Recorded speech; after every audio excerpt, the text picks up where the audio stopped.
Nourished, irrigated, and spanned by the most powerful river of the planet, Amazonia remains the symbol of the equatorial forest, thick and impenetrable.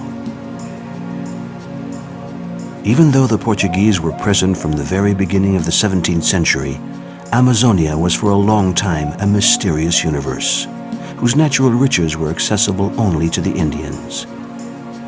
Now, 4 centuries after the beginning of colonization, the Amazon River is still the natural route of communication and penetration of Brazil.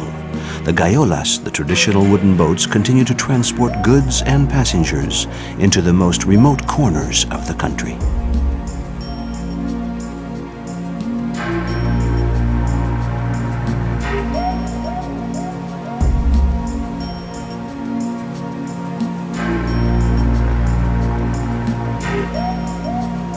In spite of the successive waves of immigration spurred by the rubber boom at the end of the 19th century and more recently the building of the Trans-Amazonian Highway, the Brazilian Amazon still remains quite sparsely populated.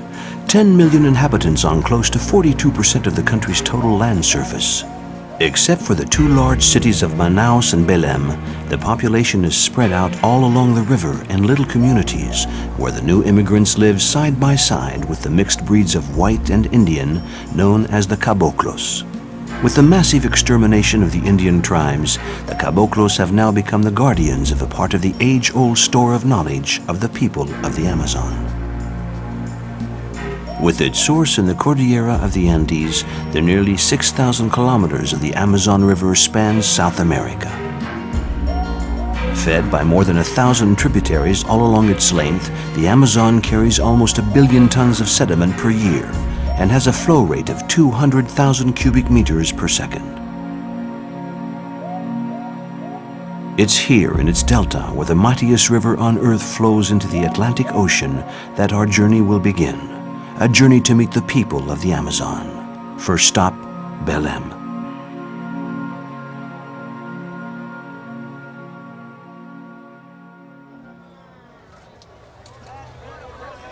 Belém, the gateway to Amazonia, is one of Brazil's oldest and most beautiful colonial cities.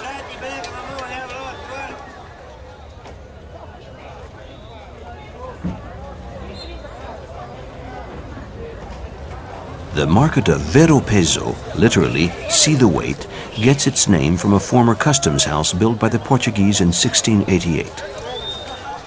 The incredible diversity of the products for sale at the Ver o Peso is proof of the geographical particularity of Belém, a unique city drawing its vitality from the forest, the river, and the ocean.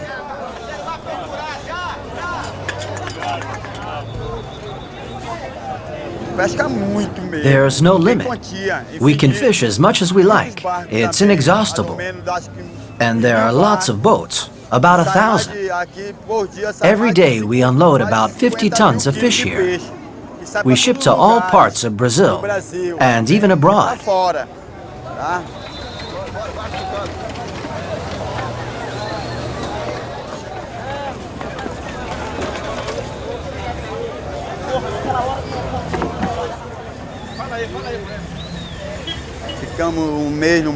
We were out at sea for a month. We pulled in loads of fish. Pescada amarela, sea bream, puvina, which is a kind of octopus, cacaon, moruso. We were fishing with a net in the north of Brazil near French Guiana. In the Ver o Peso market, you can find fish from the Atlantic as well as from the Amazon River. Of the some 3,000 species found in the river, the most in demand are the mosquero, the arowana, the tambaqui, and the tucunaré, one of the most widely used in Amazonian cooking. Not to mention the pirarucu, the longest freshwater fish of the world, which can measure up to 3 meters long.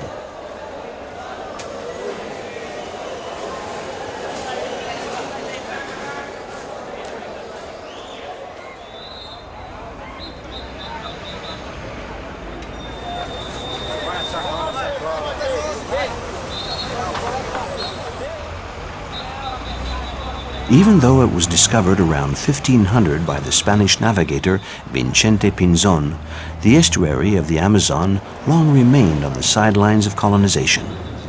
At the time, it was populated by the Tupi Indians. They lived mainly on the coast of the Para, the Great Ocean. This is what they call the Amazon River, which is very wide at this point.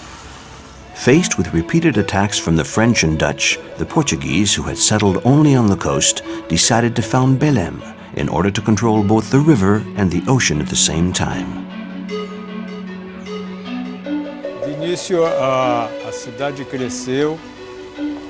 At the beginning, the town developed in the area occupied by the Tupinamba tribe. They used to live where North Street is today. That street corresponds to the original path that led from the Portuguese fort to the Indian village. The site of Belém was chosen for defensive reasons, military reasons, related to the sea. The spot chosen had to ensure that the Portuguese ships wouldn't be attacked, especially by the Dutch, who were already present in the region near the Rio Xingu in the lower Amazon.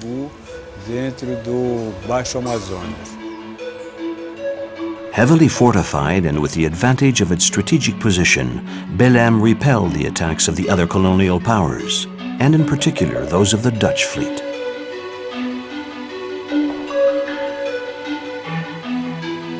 The town grew in size and beauty, graced by a number of mansions and churches, particularly in the 18th century thanks to the talent of the Italian architect Antonio Landi.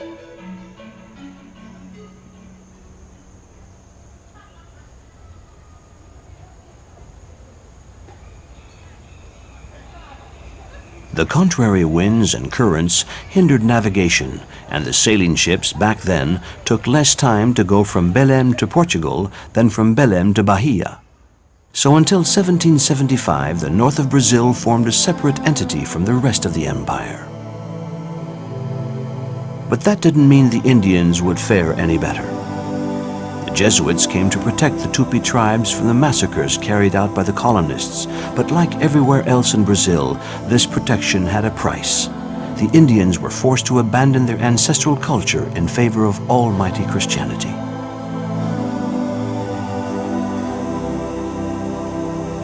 Certain tribes chose to retreat into the forest, up the small tributaries of the Amazon. The ones that stayed, if they weren't massacred or decimated by the epidemics, ended up by adopting the religion of their new masters, at least outwardly. To preserve their culture, the African slaves would rechristen the Catholic saints with the names of their own gods. In the same way, the Indians, with the collaboration of the priests, continued to venerate the natural life forces of the Amazon. Thus, they worship certain statues, not because of the saint that they represent, but because they're sculpted in red cedar, the sacred wood of the Indians.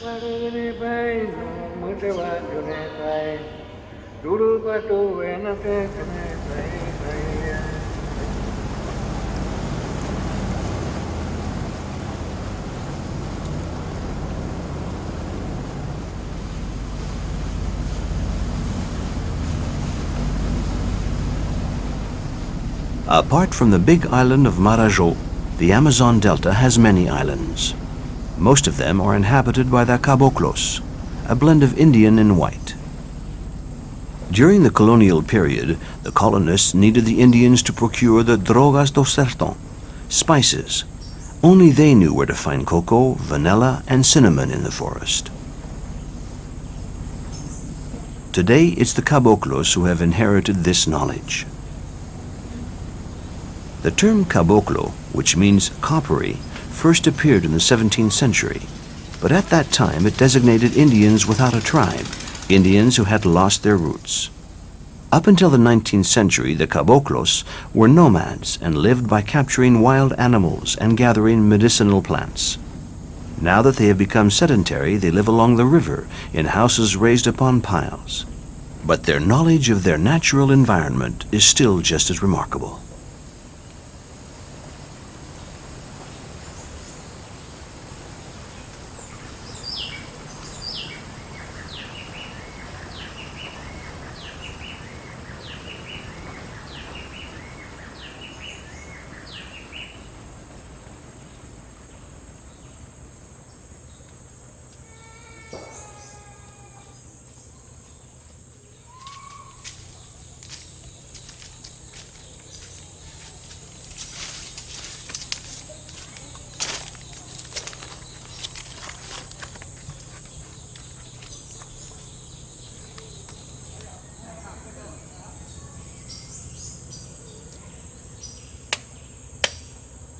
What do you live off? We grow açaí, bananas, cupuaçu, Brazil nuts, macaba palms, and there's a bit of tourism.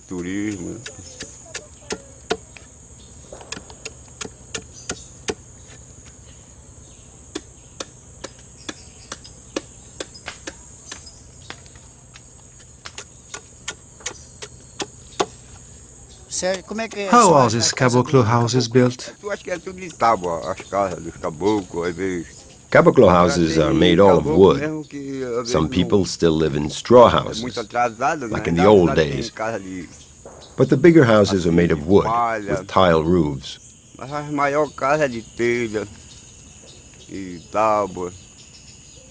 Nowadays, you're starting to see more permanent structures.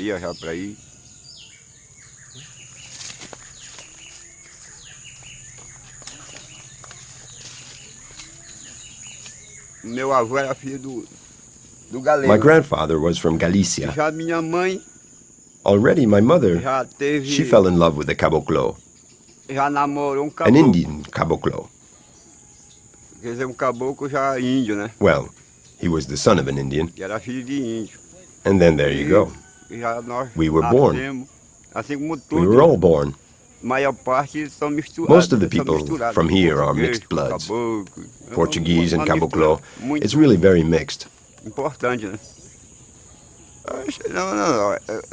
From my Indian side, I've inherited the knowledge of medicinal plants. Yes. You could say I've kept that.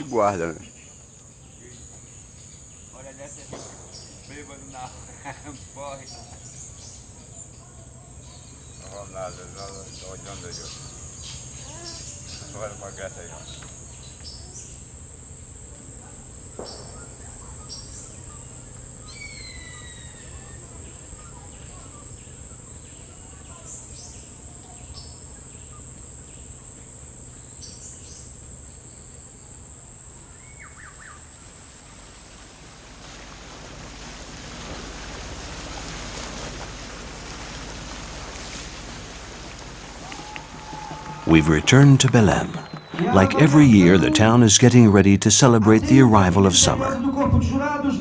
Dozens of folklore groups from all over the region challenge each other in an amazing dance competition. In these dances, with all their extravagant colors, you can see the Indian influence of the processions of the rural maracatu. And with the rigor of their choreography, traces of the old Portuguese quadrilles. Another blend that only Brazil knows how to do.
Here in the Vero Peso market with its cast iron pavilion, which was built in England and now has become the symbol of the city, you can find not only all the fish but also the whole range of fruits of the Amazon, from the most well-known to the most unusual. The cupuaçu, the Brazil nut, the açaí, the guarana, and so many others known only to the Indians.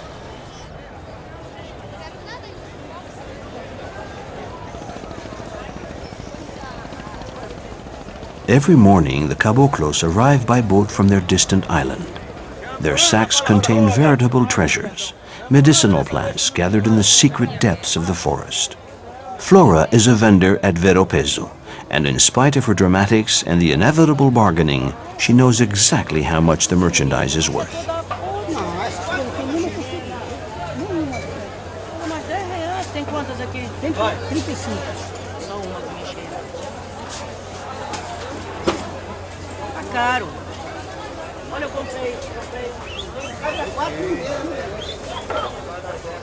Florentina, Flora for her friends, has done even better than the heroine of Guvencio Amador's novel, Dona Flor and Her Two Husbands.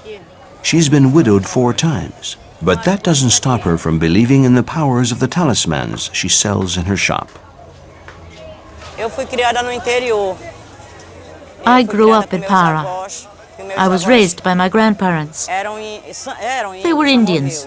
So was my father. It was they who taught me about plants.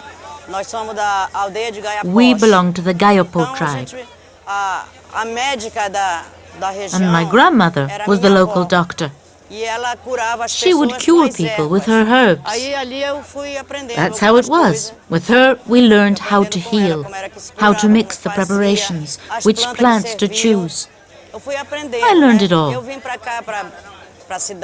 I came to Belém when I was 9. For 3 years, I sold fruit on the Veropeso market. But I wanted to sell herbs because I know them so well. So, little by little, the customers came. And now I work here. This is aruda. I use it for headaches. I mix it with cachaça and I put it on your head. It's good for sinusitis. I use chama too. Chama is good for attracting customers. We call this one bunch of money.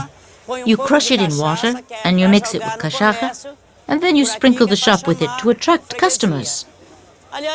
Everything that I sell, I use myself.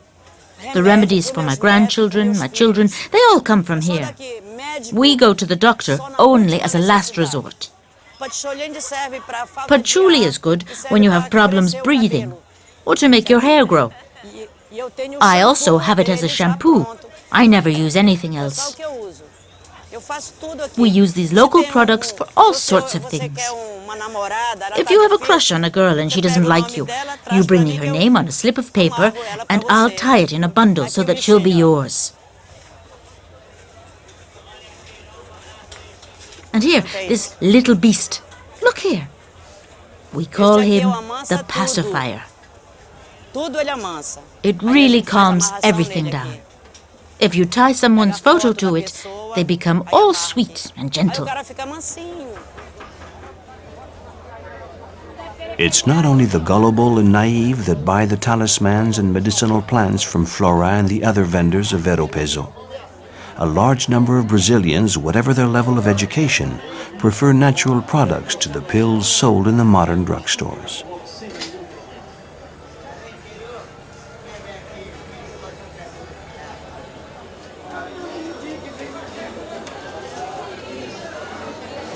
In Veropeso, the customers that buy the plants have to mix the remedies themselves.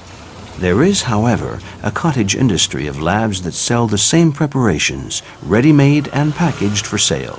São Lucas is one of the best known.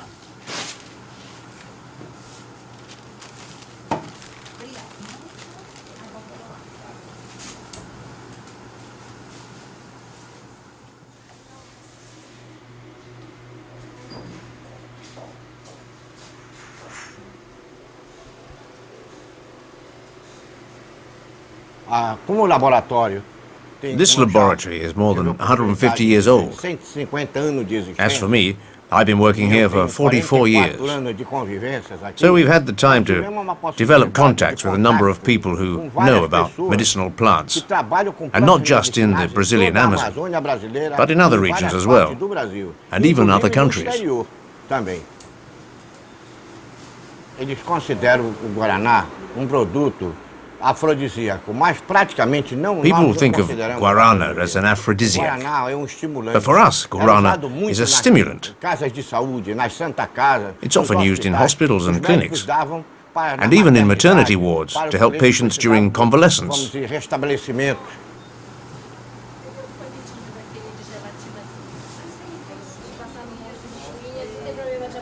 Apart from guarana, whose juice is Brazil's most popular drink, São Lucas uses many other extracts in their remedies, many of which are made especially for the city's hospitals. Jatoba for anemia, Xixua for rheumatism, and Carapanuba to fight malaria and the different fevers of the forest.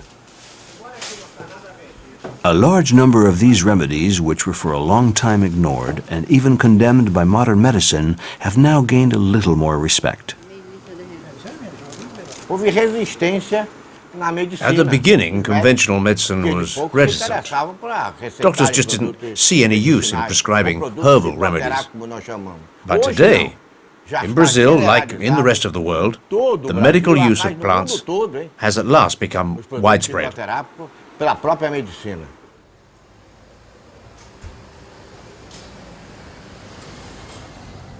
This small botanical garden in the heart of the modern city is home to the GOLDI Museum. The naturalist Ferreira Pena founded this institution in 1866 to study the Amazonian flora and fauna. At that time, Belém was a small city of 30,000 inhabitants, still surrounded by unspoiled forest.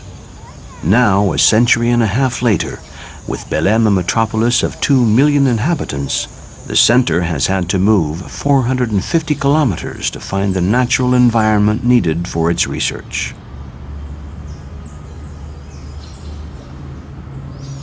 And yet it was a native Amazonian plant, the hevea or rubber tree, that was responsible for this spectacular development.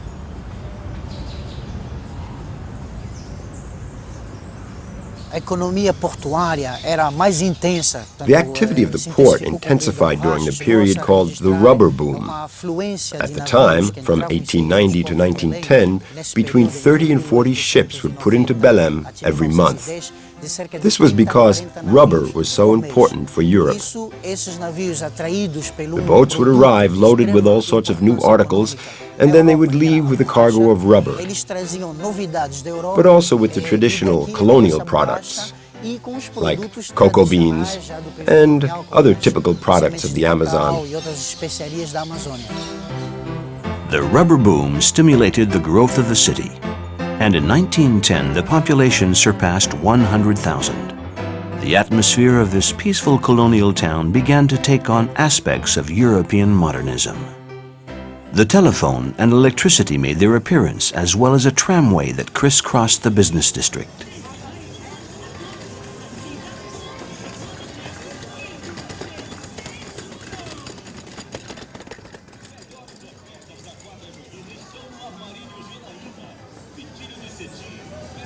The streets underwent a transformation.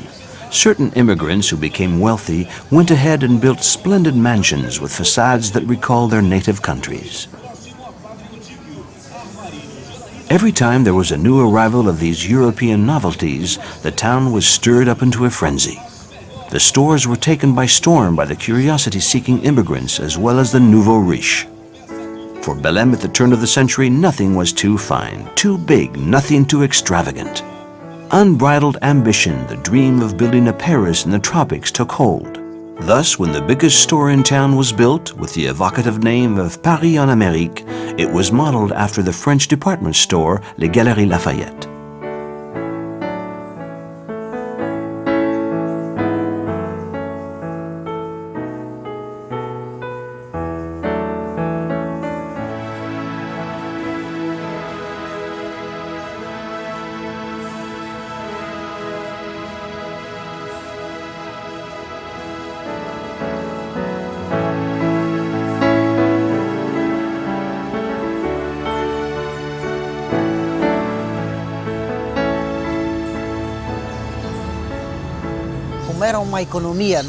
This new economic activity attracted a lot of Europeans of the middle class and adventurers who were hoping to get rich in this trade. A good number of them, French, Portuguese, Italians, English, did in fact become rubber traders and made their fortune. They were called the rubber barons. As they were somewhat homesick for their old country and the European lifestyle, they gradually introduced their architecture and their way of life. During what was called the rubber boom, which historically lasted from 1870 to 1910, Belém was graced with many public buildings. The finest example is the neoclassical Teatro da Paz Opera House, inaugurated in 1878.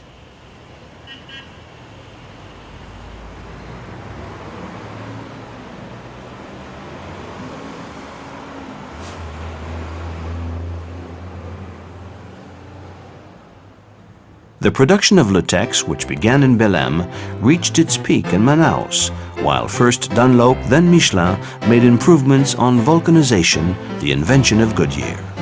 With the advent of the automobile, the worldwide demand for rubber skyrocketed, and it's here from the port of Belém that the ships laden with this precious cargo weighed anchor for Europe and the United States.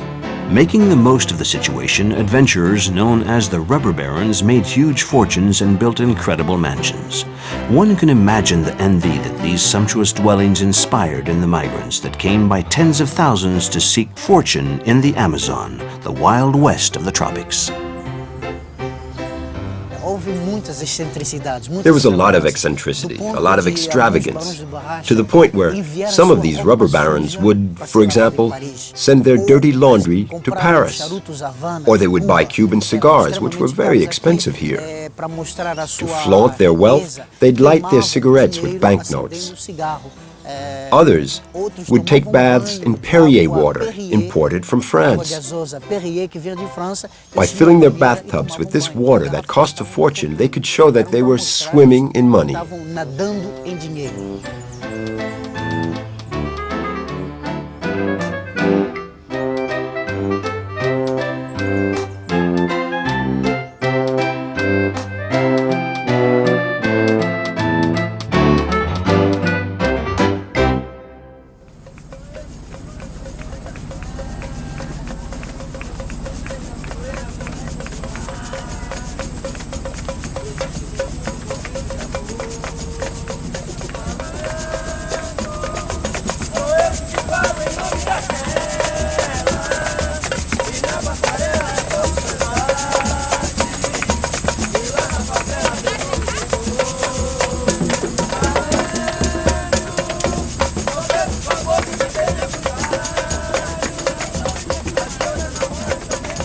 We're leaving Belém on board a rapid ferry and heading for Marajo, the largest island of all South America, as vast as Denmark or Switzerland.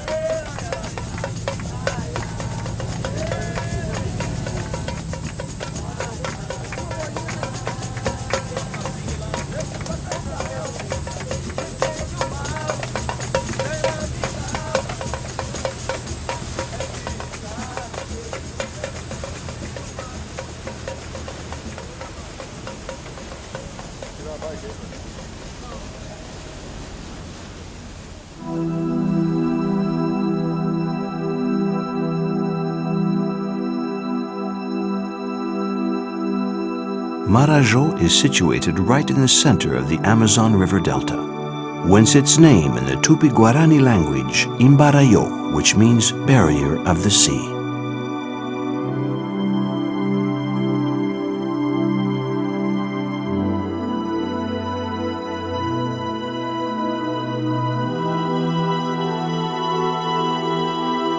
Marajo, populated by the Arawa Indians, also known as the Arawaks, was an obstacle to the conquest of the Amazon. So in the middle of the 17th century, the Portuguese undertook the pacification of the island by attacking these Indians who were then allies of their heretic enemies, that is to say, the Protestant Dutch.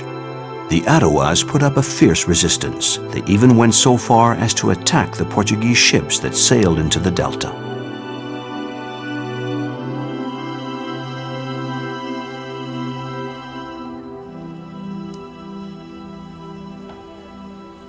After a migration down the valley of the Amazon that took several centuries, the Arawas settled in the Antilles. They were driven out by the Caraïbe Indians and retreated to the island of Marajo. Were they wiped out by the Portuguese? Did they set out on a new migration? No one knows why or how, but the Arawas suddenly vanished from Marajo. There are no texts that give us any idea of what became of them. The only evidence of their presence on the island is a large and splendid production of pottery. This mystery has fascinated Giovanni Gallo, the director of the Marajo Museum.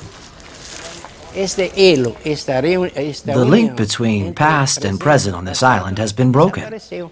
The people just don't know anymore, because the last Marajoara Indians disappeared in 1800 and something. So we don't have a single community, a single family of Indians that could transmit the legacy.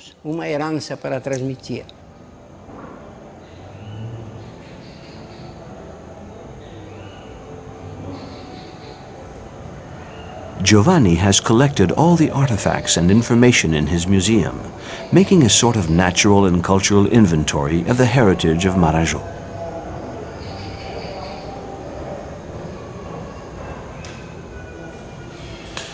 But his pride and joy is this collection of Arawa pottery that he found in his many archaeological digs across the island.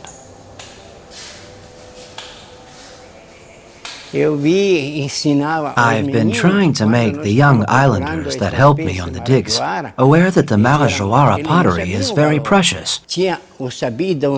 These shrewd foreigners would come and buy large vases and other pieces dirt cheap and take them back to their own countries.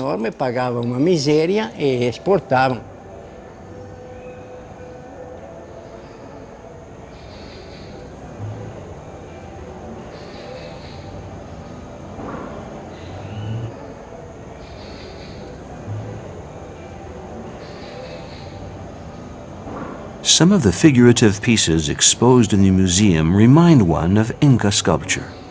Most likely a vestige of the Arawa's original stay in the Andes, where the Amazon has its source.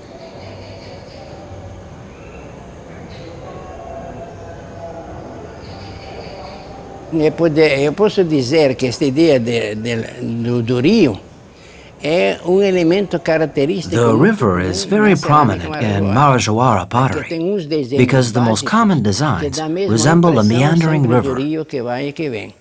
Our Indians don't live on the land like in the rest of Brazil. They've always lived on the riverbanks, and that's a very important point. What I say, it's not the President of Brazil who lays down the law, it's the water. The water governs everything. Here the seasons are with or without water. You could say that there's the muddy season, the watery season, and the dry season. It's water that rules the life of society. In the village of Salvaterra, the fishermen are waiting for high tide, the only thing that will bring their beached boats back to life.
Hardly any cars. A few bicycles, some carts. Life in Sure, the capital of Marajo, goes on at a leisurely pace.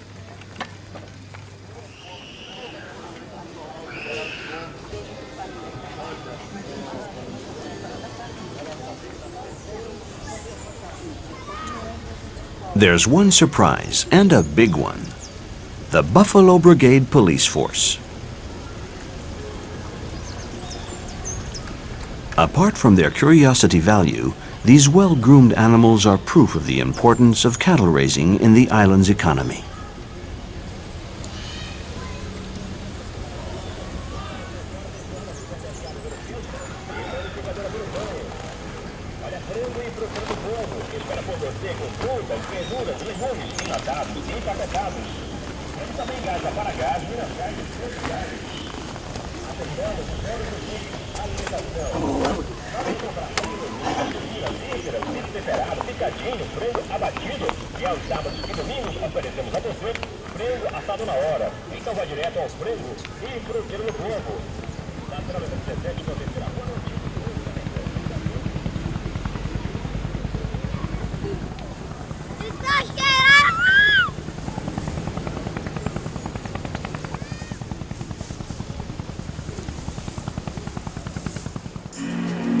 They raise cattle on the fazendas, cattle ranches located in the middle of vast grazing lands.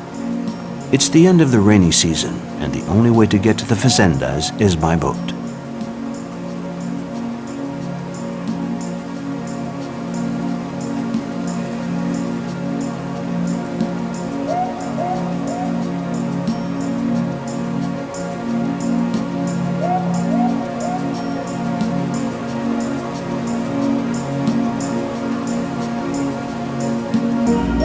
Sailing up the small river branches, what the Indians called igarape, roads of water, we head for the Fazenda do Campo.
Water buffalo.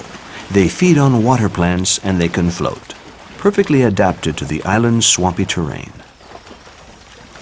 According to the legend, they arrived here when a French ship on its way to French Guiana from India foundered on the shore of Marajo with its cargo of buffalo.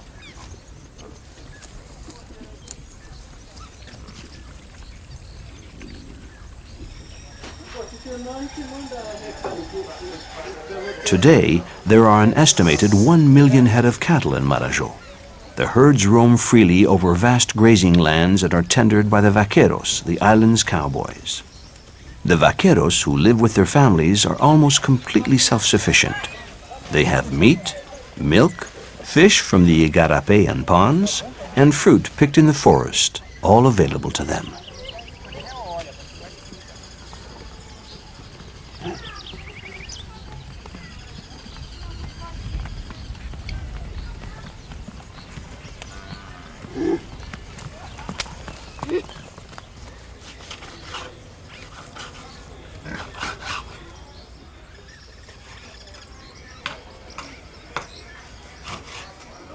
This fazenda is about 6,500 hectares big, which is an average size for the Amazon. Just to give you an idea, my neighbor has a spread of 30,000 hectares, which is 5 times as big as mine. That may seem big, but to raise cattle in this region, you need a lot of room, from 2.5 to almost 3 hectares per animal per year.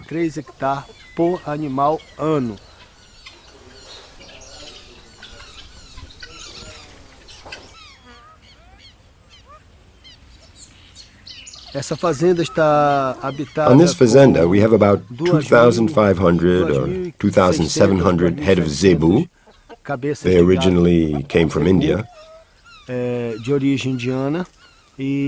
about 200 buffalo from India as well.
The water buffalo is by far the most highly valued animal in Marajo, not only because of its large size and the quality of its milk, but especially because it carries out a natural drainage of the small rivers and fields in winter, when the rains turn the island into one huge lake.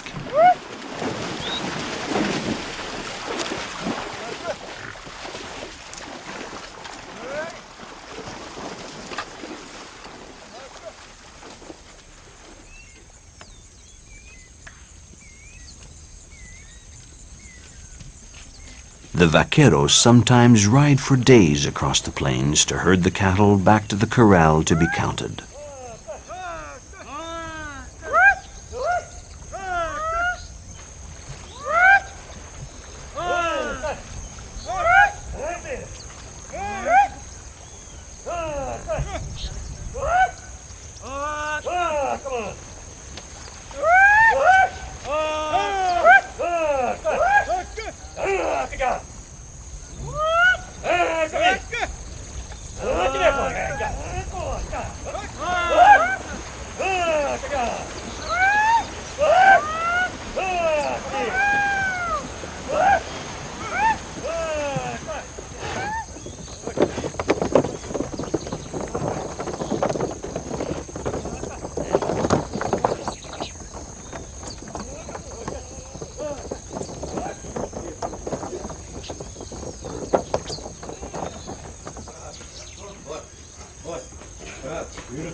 In Marajo, the vaquero is really treated like a member of the family. It moves me just to talk about them because I really admire these simple people's outlook. They're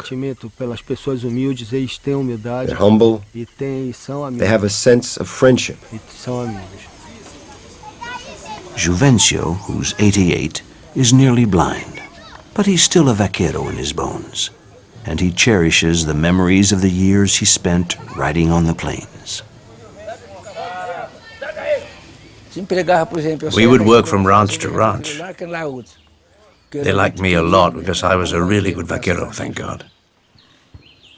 We'd go out on the horses. The herds were far away, over on the other side. I'd shout,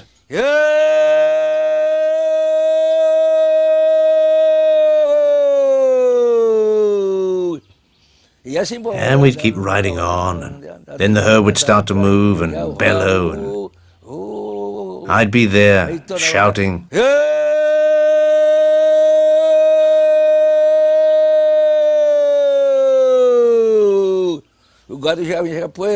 then the animals would start to herd together and head for the corral. The vaqueros of all the fazendas would meet at the corral. And to get the steers out of the corral, it was the same thing. Again we'd yell. Fora, fora, fora, fora, fora! Pra ele. Uma, mais uma! First one, then a second. E ia tomando, aí você me respondia. And then another one would answer back. Cinco! Você me And respondia. when we'd finished counting them, we'd head off to another corral and we'd start all over again. Da mesma coisa.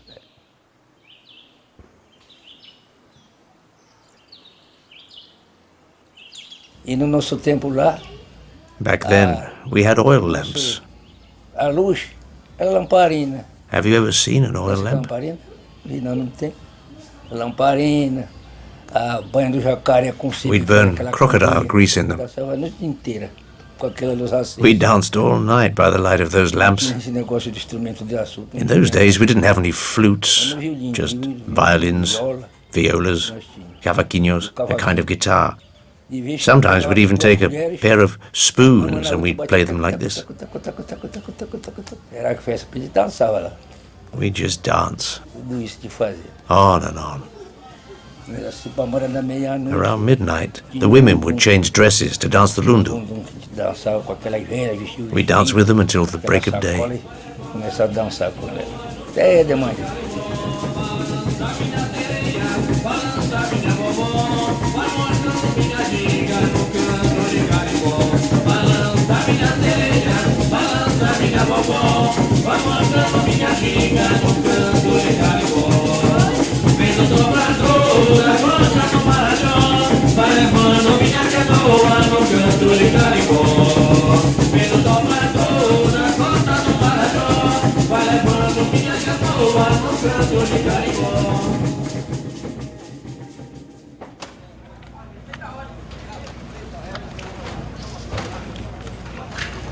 In the port of Belém, the ships come and go, to and from the furthest corners of the Amazon. This is where they unload the fruit. A little further on, passengers are waiting for their departure. The Amazon is a highway that crosses the country. The travelers bound for Santarém and Manaus come very early in the day to get a good spot to hang their hammock. It's a long trip, 4, 5, even 8 days. It's best to be comfortable. Not all the gaiolas on the river do the long hauls. Some of them just ferry the people of Belém out to the beaches on the delta.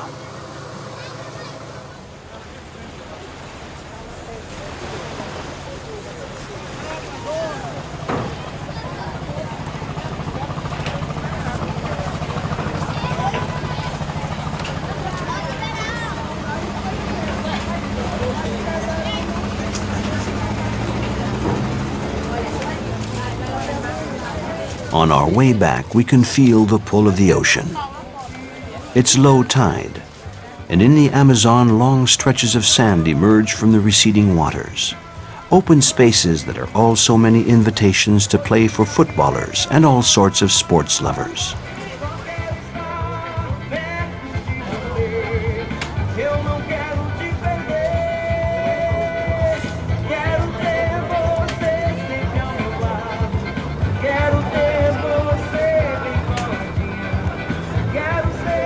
The Amazon River, this leisure space for all the inhabitants of Belém and the surrounding region, is also a road to hope and dreams for all those who undertake the voyage for Santarém, Manaus, or Boa Vista, and a new life on the other side of Amazonia.